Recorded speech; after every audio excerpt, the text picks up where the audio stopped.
Saudi আরবের 10টি সবচেয়ে দামি চাষাবাদ, যেগুলো থেকে সেখানকার মানুষ কোটি কোটি রিয়াল আয় করছে। 10 নম্বরে রয়েছে খেজুর। খেজুর সৌদি আরবের শতাব্দীর পরিচয় হলেও বিশেষ কিছু জাত যেমন আজওয়া, মদিনা এবং সুক্কারি চাষ খুবই দামি চাষ বলে ধরা হয়।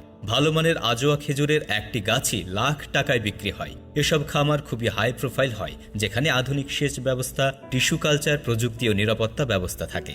আন্তর্জাতিক বাজারে এসব খেজুরের চাহিদা খুব বেশি এবং দামও অত্যন্ত উঁচু। নম্বর 9, ডুমুর। সৌদিতে ডুমুরকে স্বাস্থ্যকর খাদ্যের অংশ মনে করা হয়। আল আহসা এবং মদিনার আশেপাশে বড় আকারে এর চাষ হয়।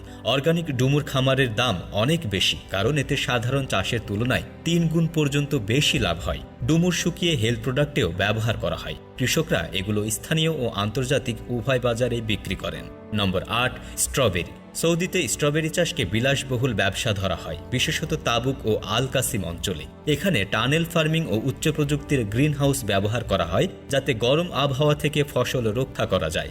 স্ট্রবেরি ইউই ও কুয়েত সহ অন্যান্য দেশেও রপ্তানি হয়। মৌসুমে এসব খামারে পর্যটকরাও আসে, যা থেকে অতিরিক্ত আয় হয়। 7 নম্বরে রয়েছে জলপাই। এল জোফ অঞ্চলকে জলপাই চাষের জন্য উন্নত করা হয়েছে। এখানে বিশ্বের অন্যতম বৃহৎ জলপাই খামার রয়েছে এফ এগ্রিকালচার ডেভেলপমেন্ট কোম্পানির। এখানে জলপাই তেল, জলপাই ক্রিম এবং অন্যান্য পণ্য তৈরি হয়। আন্তর্জাতিক বাজারে জলপাই তেলের চাহিদা বাড়ছে, ফলে এর লাভও বাড়ছে। নম্বর 6, ডালিম বা বেদানা। তায়েফ ও আভা অঞ্চলে ডালিম চাষ হয়, যেখানে আবহাওয়া উপযুক্ত। এখানকার ডালিম আকারে বড় ও স্বাদে প্রিমিয়াম মানের। কিছু কৃষক অর্গানিক পদ্ধতিতে ডালিম চাষ করে আন্তর্জাতিক বাজারে রপ্তানি করেন। প্যাকেজিং, মান ও ব্র্যান্ড ভ্যালু এটিকে দামি চাষে পরিণত করেছে। নম্বর 5, হাইড্রোপনিক্স চাষ।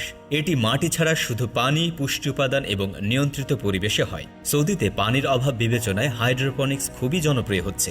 এতে লেটুস, পুদিনা, তুলসী ইত্যাদি চাষ হয়। প্রাথমিক খরচ অনেক বেশি, কারণ গ্রিনহাউস, পুষ্টি সরবরাহ ব্যবস্থা ও এফআই